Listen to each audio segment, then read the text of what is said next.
Hi, welcome back. Today we're going to look at chapter 7, which is on the analysis of variance. In this chapter, we will focus on the introduction to the analysis of variance, F distribution and hypothesis testing. In this chapter, we will be looking at the analysis of Ttest as well as ANOVA. But before that, we try to look at what is meant by analysis of variance.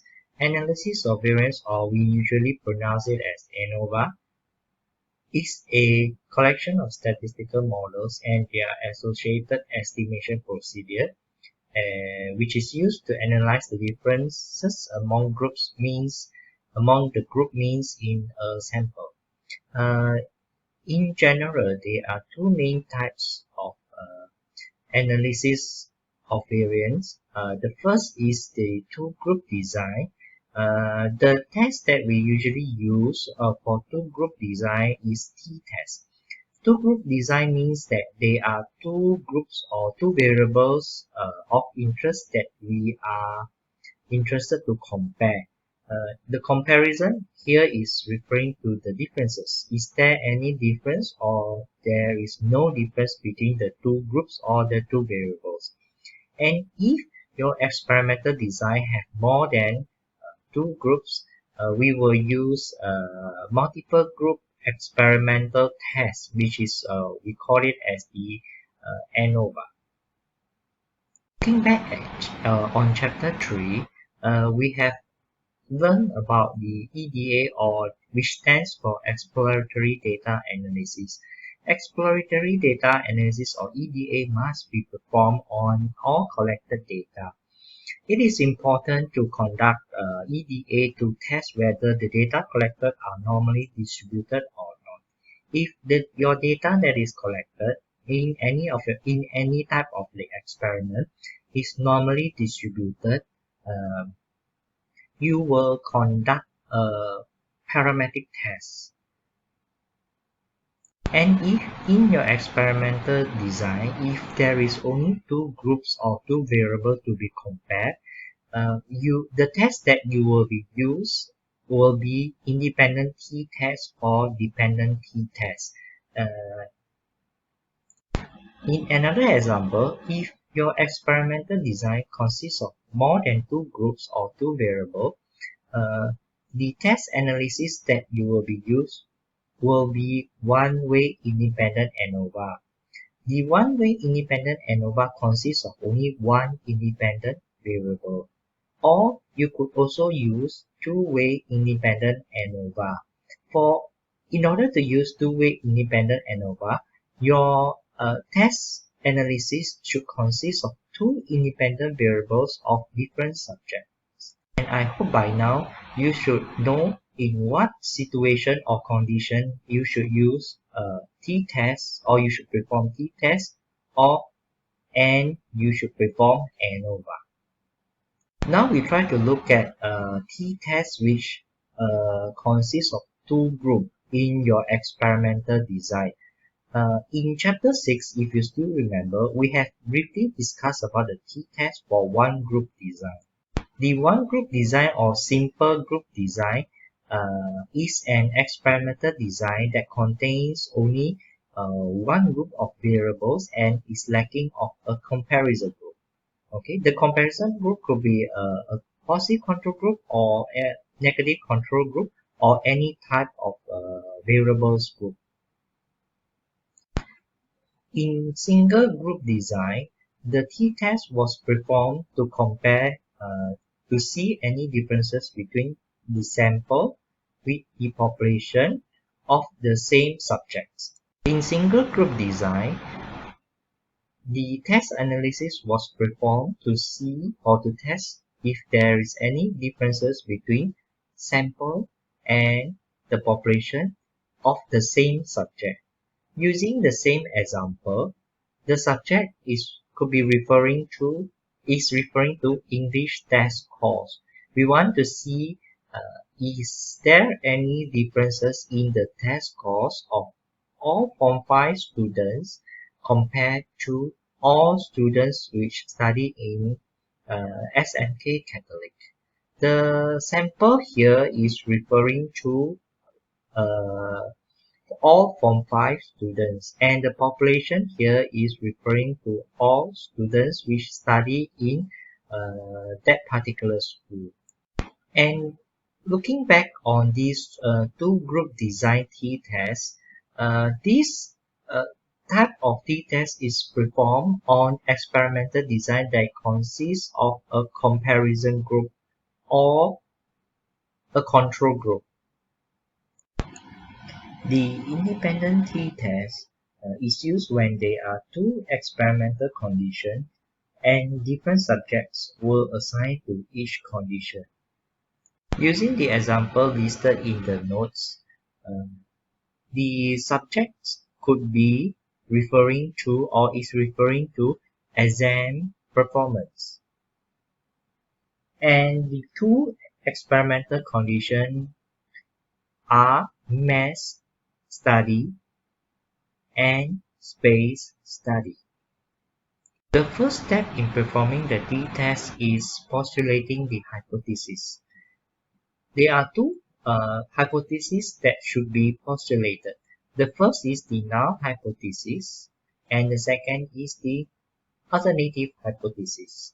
Null hypothesis will always say there is no significant difference, or in this example, it is showing the mean of group 1 is similar to the mean of group 2, for example.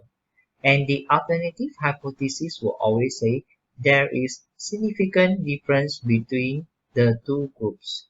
Or in this instance, it is showing that indicating that the mean of the first group is not the same or it is different from group number 2.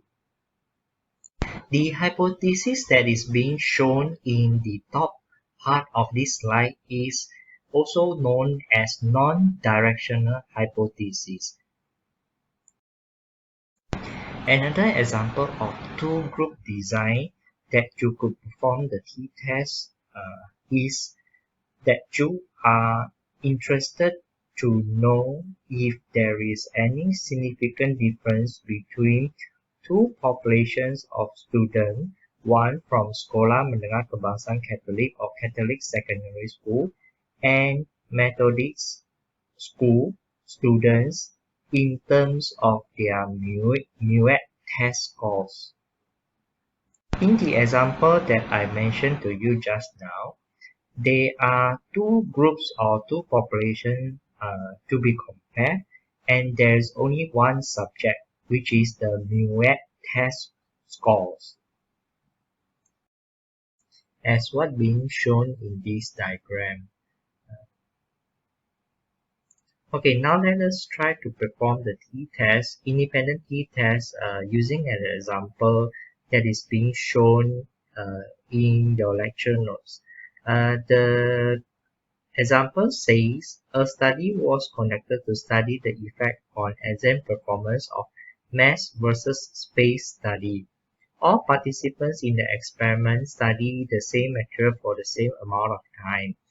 Mass study group study for 6 hours all at once, while space study group study for 3 hours, 3 intervals, okay, with each interval for 2 hours. And the data that is obtained is present on this page. And in this example, you are interested to know if there is any difference in the exam performance between students who study continuously and students who study with break in between.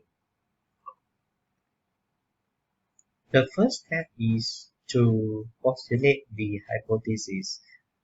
As what I mentioned to you earlier, two hypotheses will be postulated. The first step will be postulating the hypothesis. Two hypotheses will be postulated. The first will be the null hypothesis and the second will be the alternative hypothesis.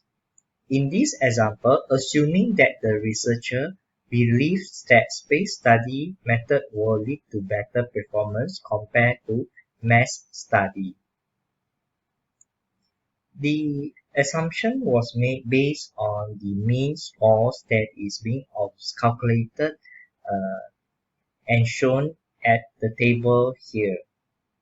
The mean score for mass study is 16.9, which is lower compared to the mean score of space study. However, these two values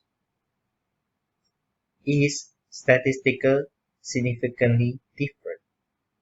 In order to answer that question, we need to get the t-value. T-value could be obtained by two ways.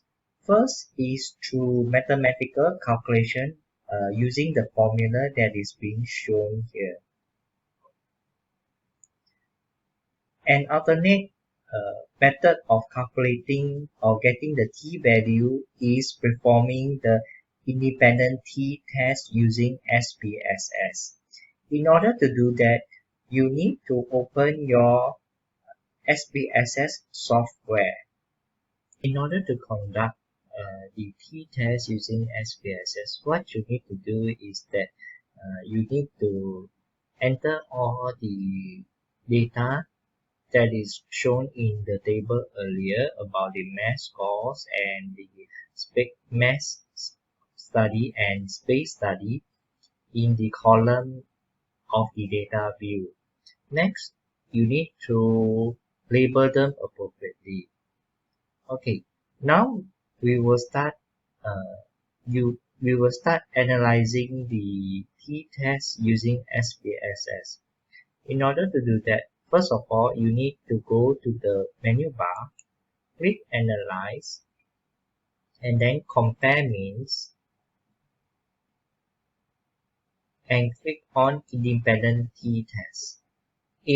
Sample T-Test, and highlight the scores and transfer it into the test variable box, and highlight study type and transfer it into grouping variables. Next, click on Define Groups, and for group 1,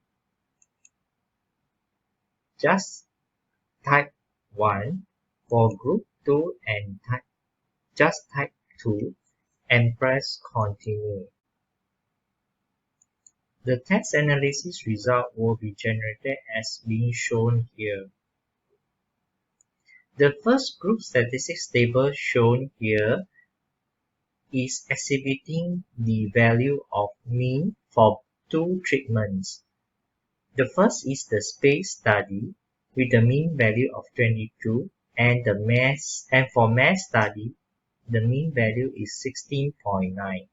You can see the mean between the two treatments were different, but is this difference statistically significant? The second statistical group table that will be shown is the independent sample t-test table. This table could be read in several sections. The first section shows the leaving test for equality of variances. For the leaving test of equality of variances is actually a test for homogeneity of variance assumption of a valid t-test. As what you can see in this group statistical table, the leaving test of equality variances show two rows. The first row is on the assumption of scores, which says that equal variances is assumed. The second row is indicating that equal variances is not assumed. Leaving test will tell us which test value should be used, the top row test values or the bottom row of test values. So how do we decide which test value to follow? The one which is on the top or the row that is at the bottom? we need to decide based on the significant value that is generated here. If the significant value is more than 0.05, it means that the variance can be assumed to be homogeneous. So, the equal variance assumed t-test will be used. In other words, what we can see here in this example, the significant value for leading test of equality is more than 0.05, which means that the equal variance are assumed. So, the test value on the first row, which indicates equal variance assumed, will be used. Okay, now let us look at the second part of this test analysis. The second part of the test analysis shows the t-value, the degree of freedom, as well as the significant value. As what you can see here, the significant value is less than 0.05.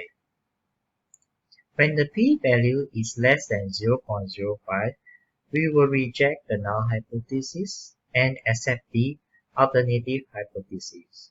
The test analysis actually indicates that space study will actually lead to better performance compared to mass study.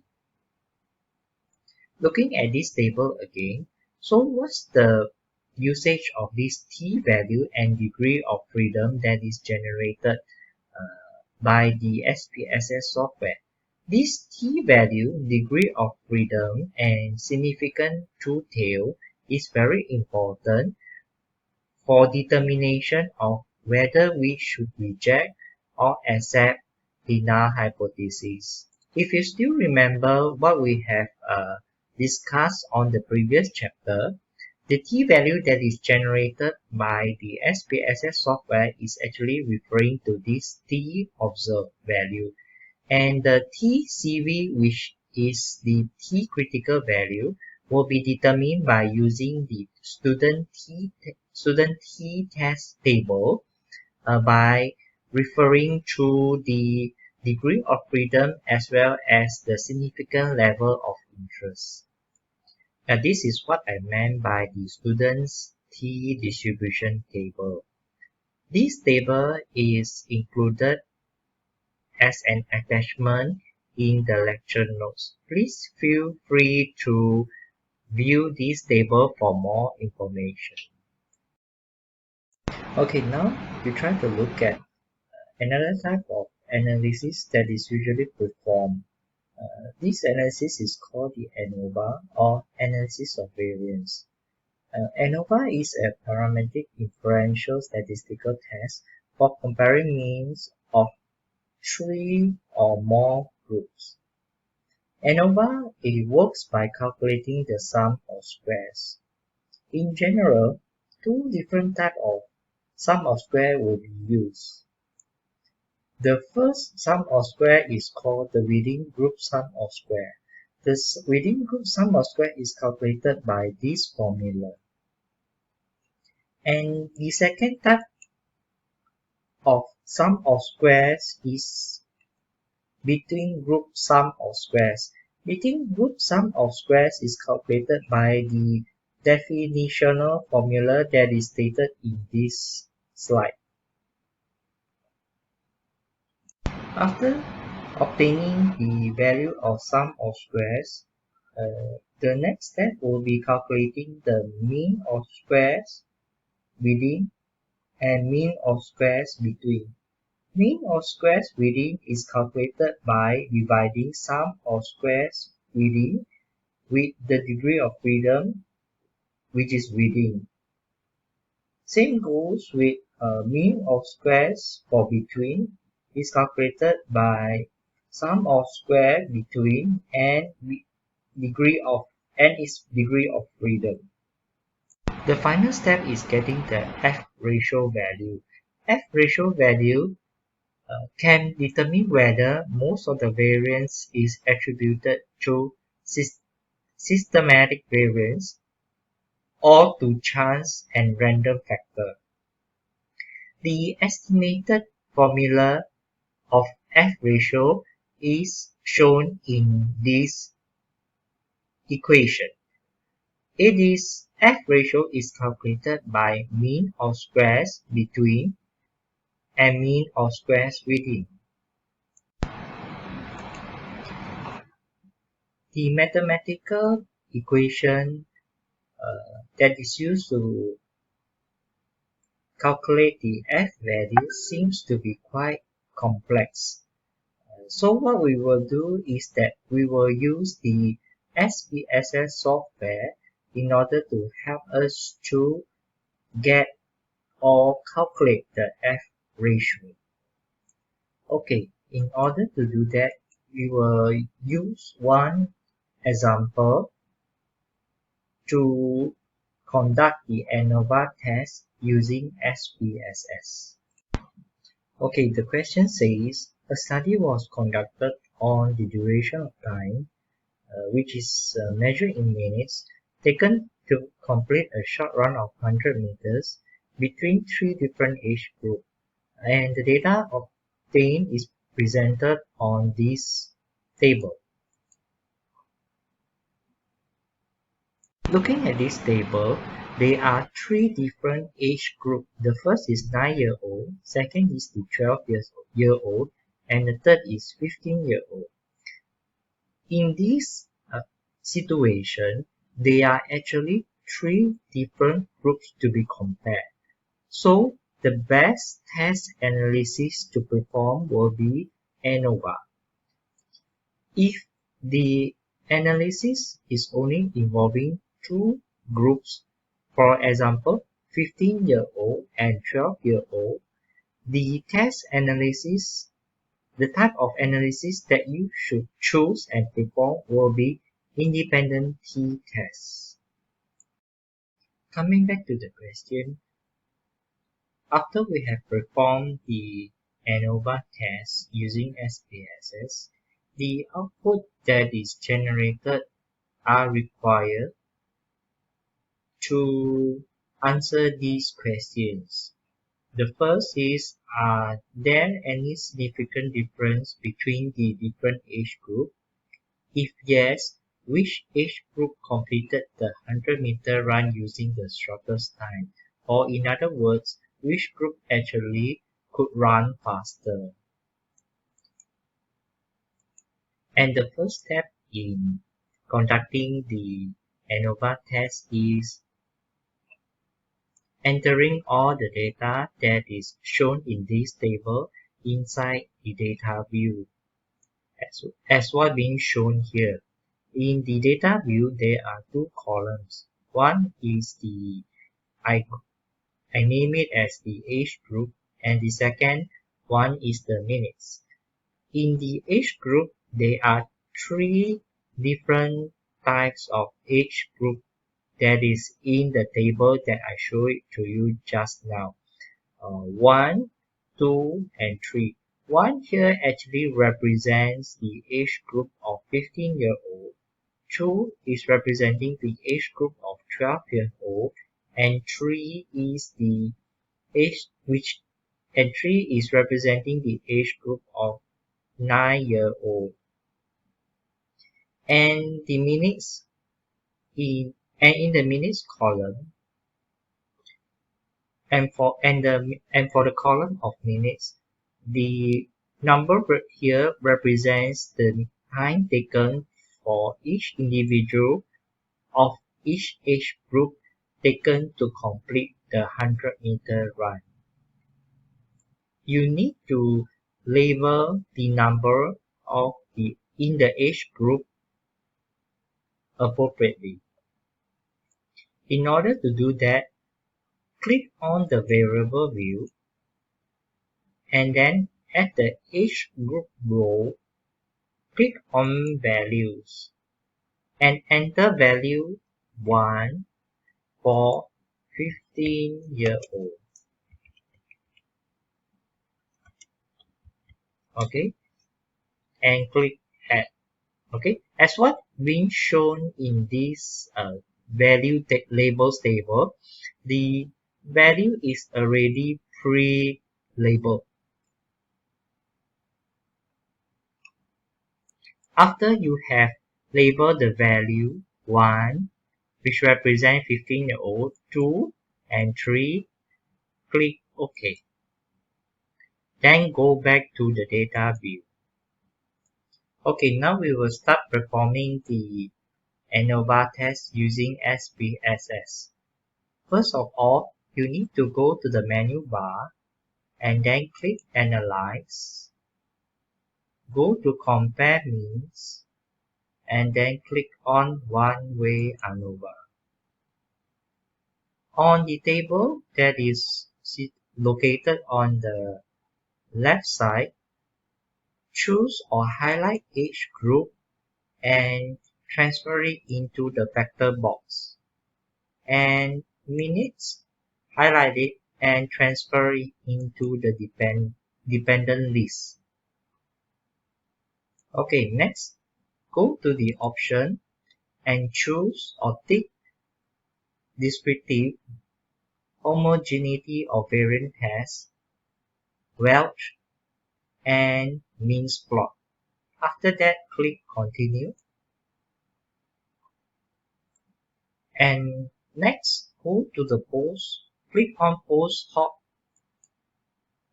button, and then the Post Hop multiple comparison table will appear. Choose Bufferoni, Sheffield, Turkey, and Duncan tests. The rest, just leave it as default and click Continue. And then click OK.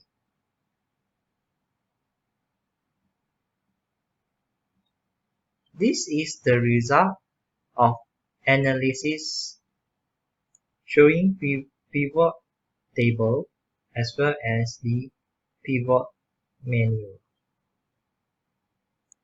The first statistical table that is generated is the descriptive. The descriptive table shows or tells us the mean of each age group. For example, the mean of 15-year-old is 4, 12-year-old is 5.5, and 9-year-old is 8. So what does this value tell us? For 15-year-old, the average time taken to complete the 100-meter run is 4 minutes on average. Comparatively to 12-year-old and 9-year-old, it is considered to be the fastest. Looking at the third column of the descriptive table, which is the standard deviation, we try to look at the value of standard deviation of 15-year-old and 9-year-old. The standard deviation of 15-year-old and 9-year-old value 1.85.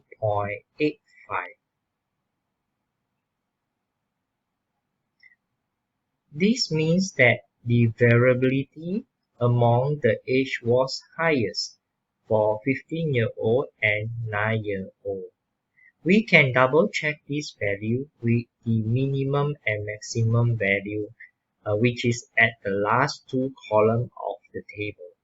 You can see that the minimum value for 15-year-old is 2, and the maximum number for 15-year-old is 7. We try to compare the minimum and maximum value between 15-year-old and 12-year-old. 12 years old, the minimum value is 4 and the maximum value is 8. We try to look at the range 4 to 8 and the range of these 2 to 7.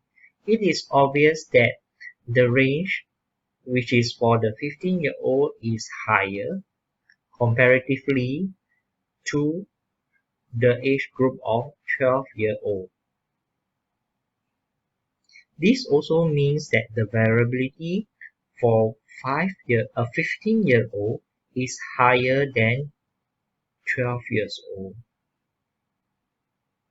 Now we try to look at the column of 95% confidence interval for mean. You can see we try to look at one age group, which is 15-year-old. You can see that the lower bound is with the value of 2.45 and the upper bound is with the value of 5.55. This means that this column actually means that 95% of the individual that is categorized under 15-year-old actually takes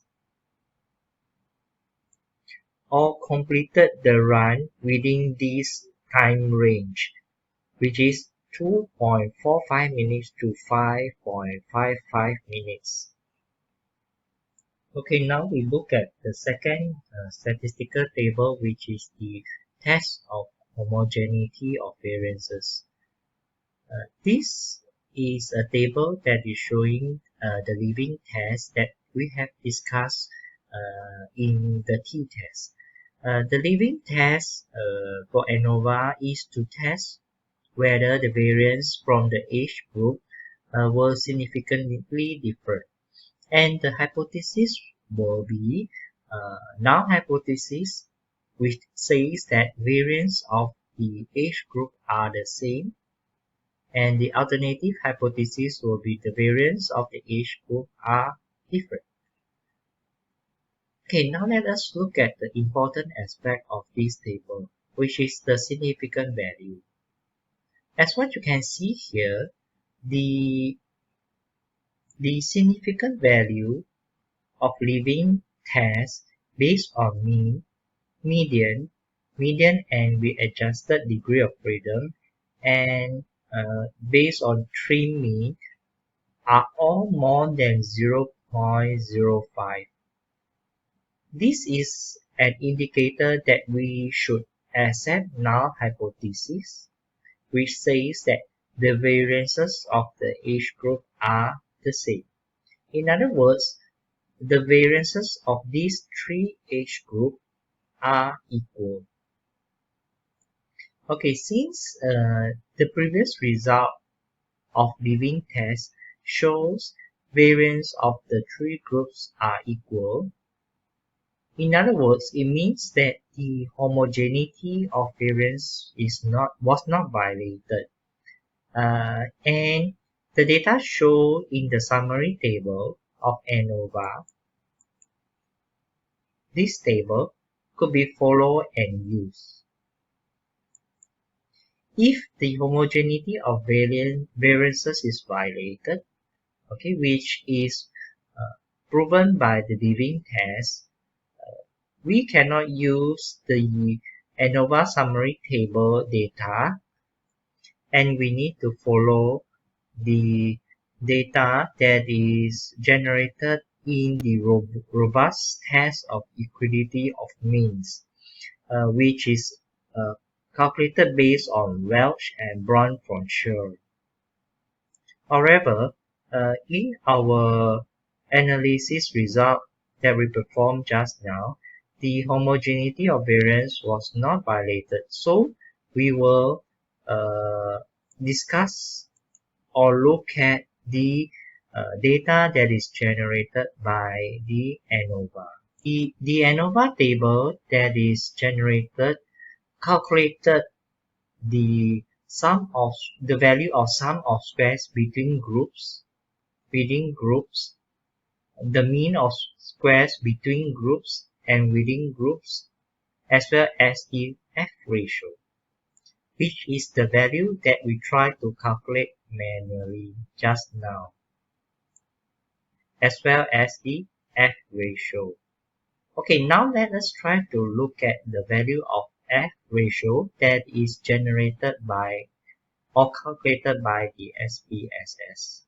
The F ratio is shown in the last second column of the ANOVA statistical table, followed by the last column which shows the significant value.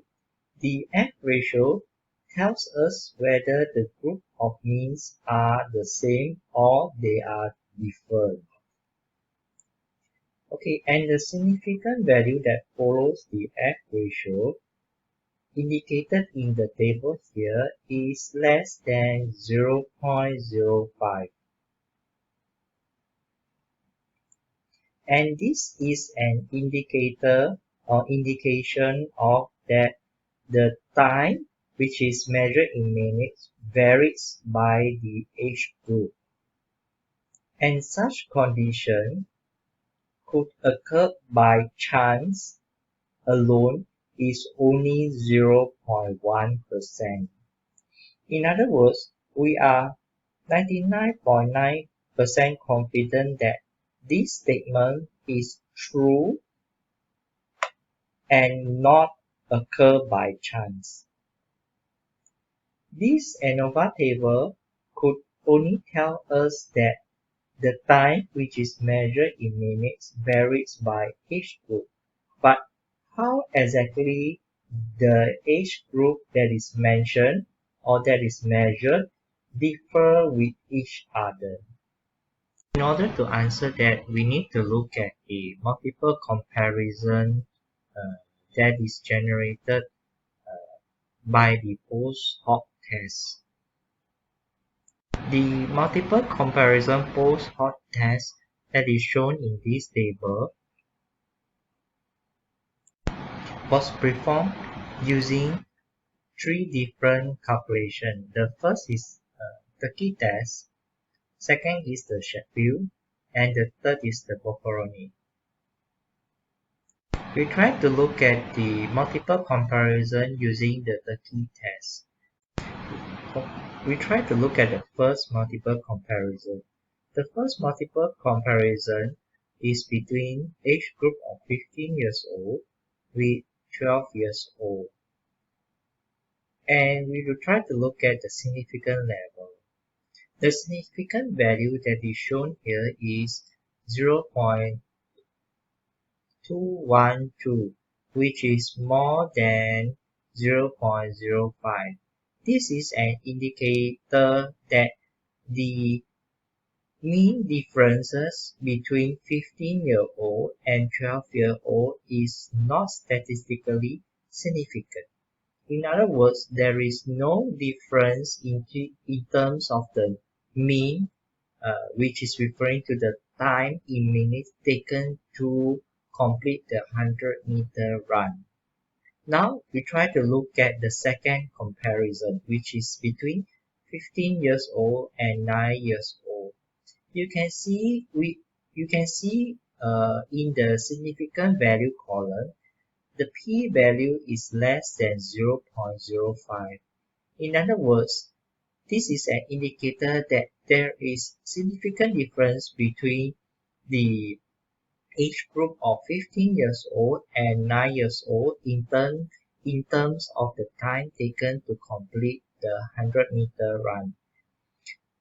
Usually, if there is a significant difference between the variables that we are comparing, it will be indicated by an asterisk. By now, we already compared the differences between age group of 15 with 12 and 15 with 9 years old. But what about 12 and 9 years old? This could be answered by looking at the second large column of 30 multiple comparison tests. The 12 years old is compared with the 9 years old, and we look at a significant difference, which is less than 0.05. This means that the age group of 12 years old is significantly different from 9-year-old.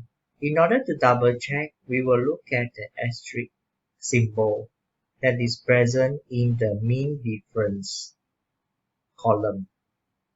By looking at the Turkey multiple comparison test, we can actually come up with the conclusion that the age group of 9 years old is or was significantly different from 15 years old and 12 years old.